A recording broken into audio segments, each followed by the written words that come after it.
product or provide quality service, as there's no incentive to improve. Because you don't have competitors, you could as well give whatever you want. Consumers do not have choice. So that means we might be buying or consuming products without quality. That does not make us enjoy the value for our money. See it properly. Do we get it, please? Yes. Do we understand, please? Yes. The next one. There's no incentive to invest in new products, which means customers will not witness improvements in product or service for a long period of time. Because it's a monopolist, it might as well choose not to develop a new product or improve on or have incentive. There's no innovation. There's no point to do it. Whatever it gives to us is what we buy. Because it's the only one in that market. Do you get the point, please? Do you understand, please? Yes. However, if the monopolist is a natural monopoly, which we talked about yesterday, for a natural monopolist, in the long run, its long run average cost curve would fall, and the average revenue would increase. That would allow it to make more profit. So that goes here too.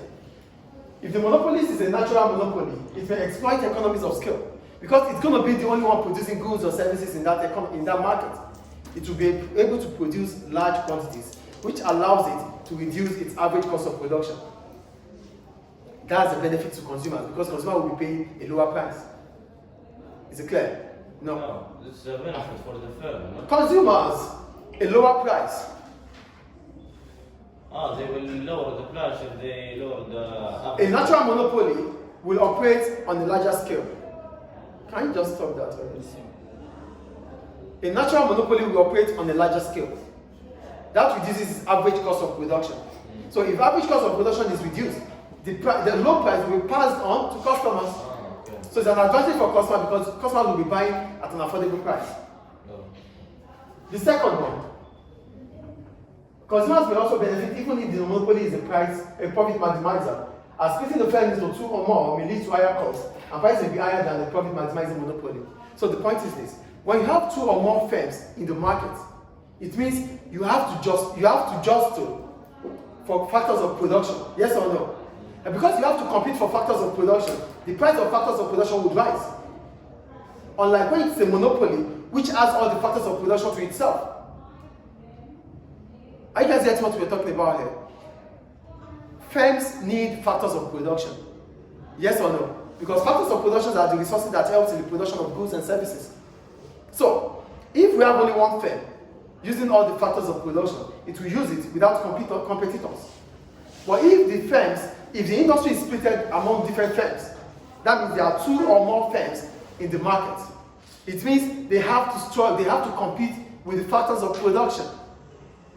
They need workers, they have to compete with workers. So they might be able to get the best skilled workers by paying more. So the cost of production for having more competition in the market might increase than having a monopoly in the market. That is the point here.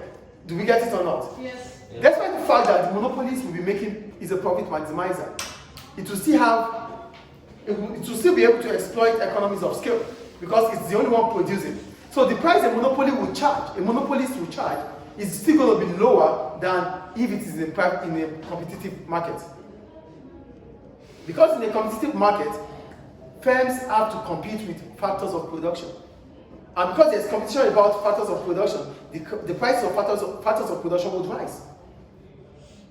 But here, the suppliers are only supplying to this monopoly. So suppliers do not even have choice than to sell at a reduced price, because the only thing they are selling is sold to the industry, which is bought by just one firm in that industry. But now, when suppliers understand that they have more competitors, more businesses that they could sell to, they can sell to the highest bidder. So that is why a profit maximizing firm, a profit maximizing monopolist might still sell at a reduced price than in a competitive market.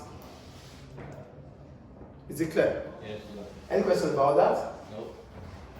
And the last one, some consumers will be better off if monopolist uses price discrimination. What is price discrimination? That price discrimination means charging different price based on affordability of customers. Get what price discrimination is? No. Charging different prices based on affordability of customers. So if I find out that customer A can pay $10 for products of $6, I will charge it $10. If I find out that customer B cannot afford $10, he or she can only afford $3, I will charge it him or her $3. How could you know? You can know through past records. You have your marketers. A business is one with marketing, a business is one with statistics. So whatever happens in a business, there are track records that you follow suit. Decisions are not just made, decisions are made based on resources available. Data, thank you. Do we get it? Yes. No. Yeah, I don't understand price discrimination. Price discrimination means, Mr. I just keep quiet. No, I want to ask you. I'm coming. Price discrimination means you charge different prices based on the affordability of customers. So, If I know that you can pay 10 for this product that is 6, I will charge you 10. If I know he can pay 5 for this product that is 10, I will charge him 5. but isn't this considered cheating? Government may. No, they said some consumers may be better off. We know how everybody, the fingers are not equal. The fingers are not equal. So we charge it based on how your affordability is. Because we know that we can pass a higher price to certain individuals, a lower price to certain individuals. Yes. So it's price discrimination. But, It's not bad. Then the customers will not talk about the. They say no, he charged me 10. No. He charged. There's always going to be a way.